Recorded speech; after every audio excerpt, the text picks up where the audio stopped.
Hi again, everybody. It's Lulu by 2 by 3 by 45. You know my story. So, in the news today, somebody spray painted the word, oh, I just can't say it, C-U-N-T, on her beloved Catherine McKenna's office. How dare you, you misogynistic bastards? It's crazy straight white males. That's it. Oh my goodness. I can just smell the oppression. Oh, how could you? That word is so violent. Lulu, let me tell you something. Crack won't smoke itself. Hit it, sweetheart. Because I am hard, you will not like me. Yes, sir. There is no racial bigotry here. Here you are all equally worthy.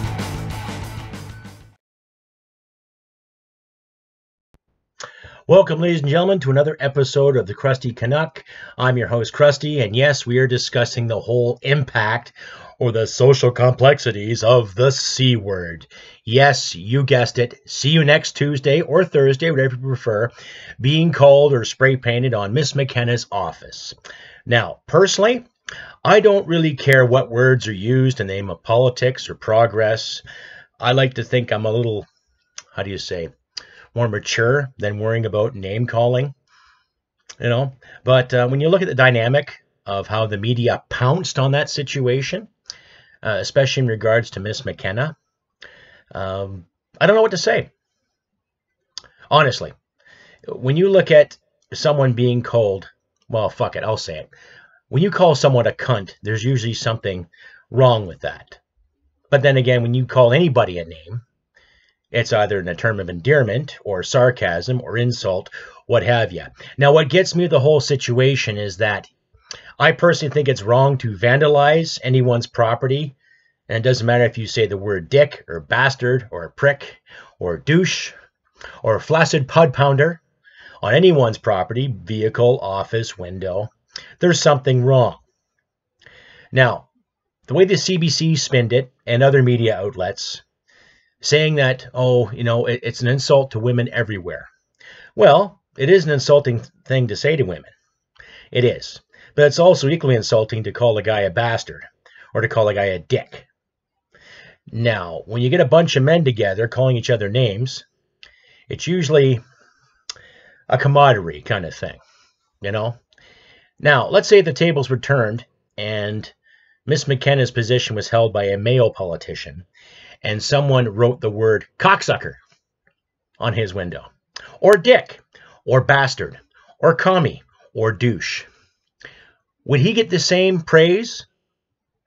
Something to think about. Now, I'm not condoning that person's actions on Miss McKenna's property. But let's take a look at her track record, ladies and gentlemen. Let's take a look at some of the dumb things that she has said over the past 4 years. $40,000 being spent on photo ops. There's one. Sitting in a bar in St. John's, saying on camera to people, if you say it loud enough many times in Parliament, people will believe you, or they will believe you. Right? Giving the rebel media a hard time for calling her climate Barbie. Right? Saying stupid things about the climate, as in, well, I have no time for any other politician that disagrees with me. And yet, when you're in the House of Commons, you are going to deal with politicians that disagree with you. So you have to make the time for said politicians to get debates out there, to bring things out in the open on the floor, hence the term House of Commons. Ew. Right? Now, I don't condemn anybody for publicly humiliating anyone, honestly. It all depends on the actions that you commit. Now, Miss McKenna, you took it upon yourself to take a job.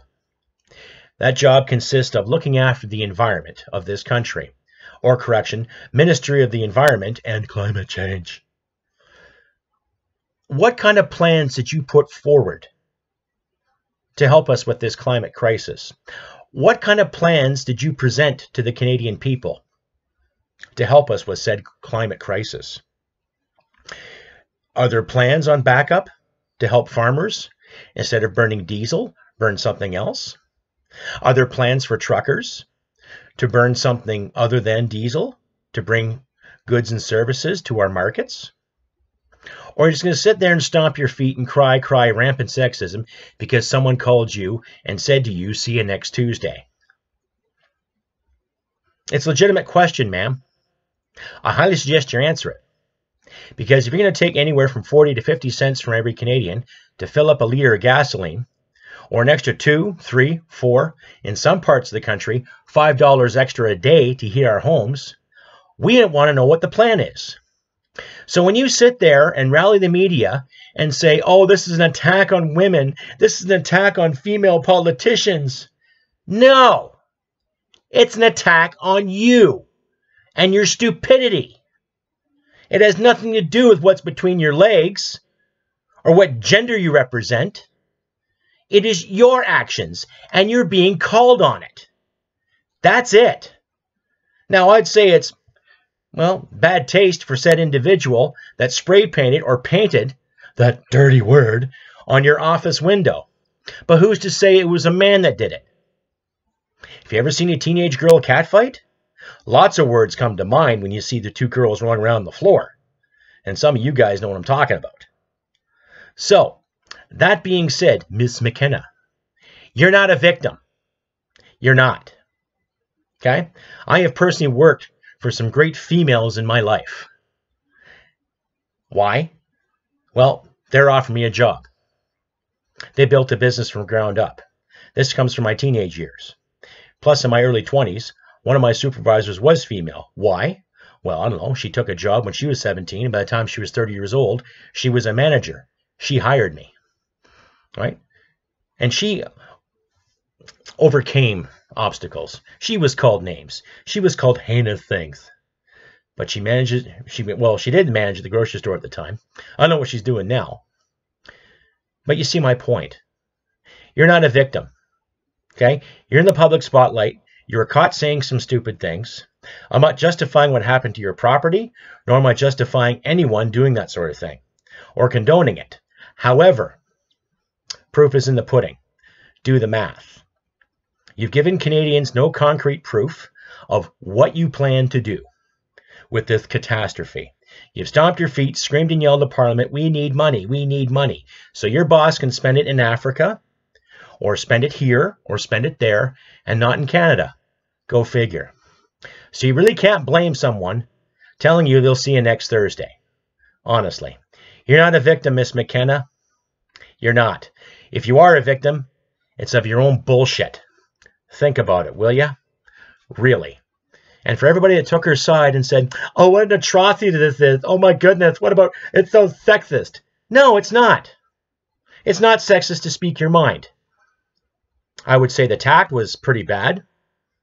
But can you really blame the individual that did that? Whether it's a man or a woman that spoke their fucking mind. Think about it. Think about your actions, especially when it comes to Canadian taxpayers. Yeah, well, Mr. Krusty Sis Turd, what about the name calling? That word is unprofessional. That just goes to prove that misogyny is everywhere. What about that, Mr. Sis? Mr. Sis? Mr. Sis? Gee, that's a nice narrative you have there. Did you make that up by yourself? Or did you learn that in your basket weaving class? Or was it dance theory? Or social sciences 101, help me, I'm oppressed evermore? Okay, Lulu, here's what I got to say about that. If you can't handle someone calling you a name, then maybe you shouldn't be in public office. If you can't handle life's little mysteries like stress and getting to work on time, paying your bills, doing what's right by your friends or family, and by yourself as an individual, then really you've got no right to complain. I use the same logic when it comes to elections. If you don't vote, then you shouldn't bitch and moan, regardless if you like the candidates or not. Now, I'm not saying if you only have two individuals that are running, you should vote for one or the other, but I am saying use some common sense.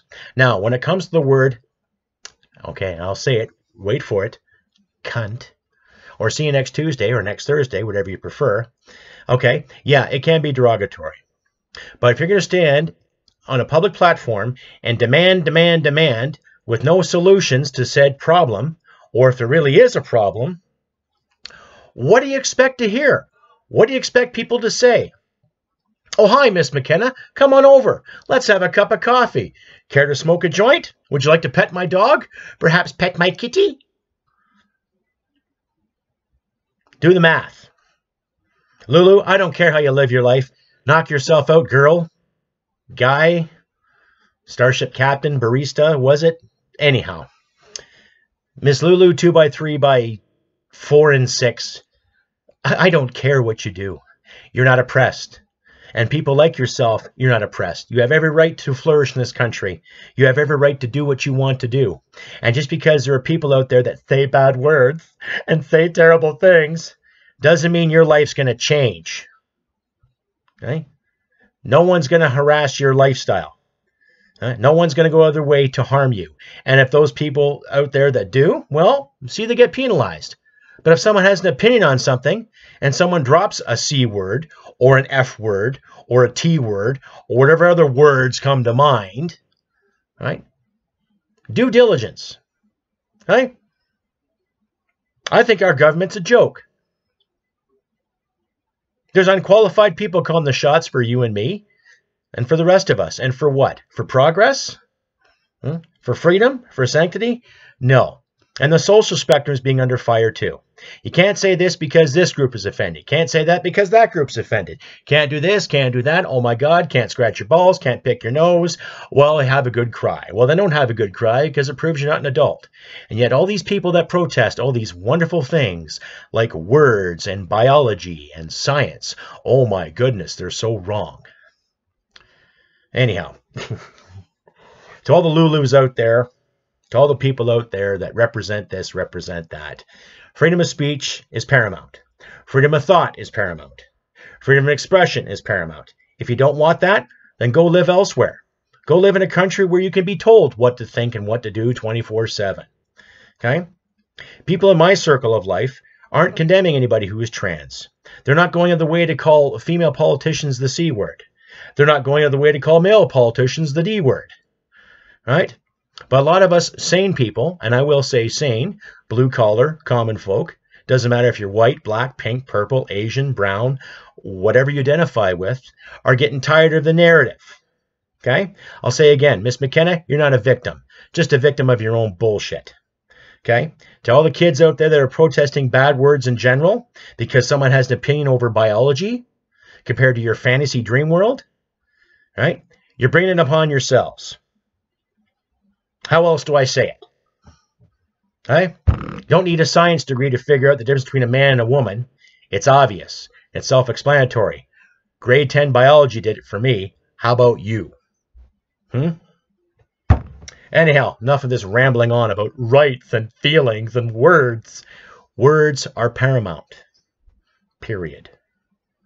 And if you're going to be hurt 24/7 because someone says something bad to you, then I don't know what to say. You're either not an adult or you just want to be comfortable 24/7. And that itself isn't a right. It's not. You've got to make it for yourself. Anyhow, if you like what you see, like what you hear, feel free to comment, subscribe. Remember, press that little bell at the bottom there to notify you when I have new content up. Comment, like, share all around and all. If you feel like donating, please do. I have links at the bottom of this page, and I'll also have links towards the CBC stories in regards to Miss McKenna's victimhood and the recent protest I had in Toronto over Megan Murphy's speech in regards to biology and gender. Oh, gender. 2 genders, folks. Nothing more, nothing less. Many identities, many personalities, 2 genders. Anyhow, I've been CrustyCanuck. If you feel like donating, please do. And remember, too, the T-shirt deal is still on. If you donate $5 to $10 a month on any of my pages, I will graciously mail you a T-shirt of your choice from my Teespring line. And if you feel like donating to the Veterans Association Food Bank, feel free to do so. They do a great thing for our veterans. They provide meals, comfort. They've built ramps and such for wheelchairs and disabled vets. And they've also given a few vets some jobs too, and they're a great cause. It's run by veterans for veterans. So if you feel like donating them directly, feel free. I'll leave a link at the bottom of the page. And if you donate to me, to any of my pages, I will give 30%. That is right, 30% of every donation that I receive, I will graciously give to the Veterans Food Bank. That's just how I roll. Anyhow, I've been CrustyCanuck. Next week, I will do another podcast for you all, and I will try to at least make a video every week and a half or 2 weeks based on my work schedule. Anyhow, take care. And remember, folks, humanity merit wins the day. Bye for now.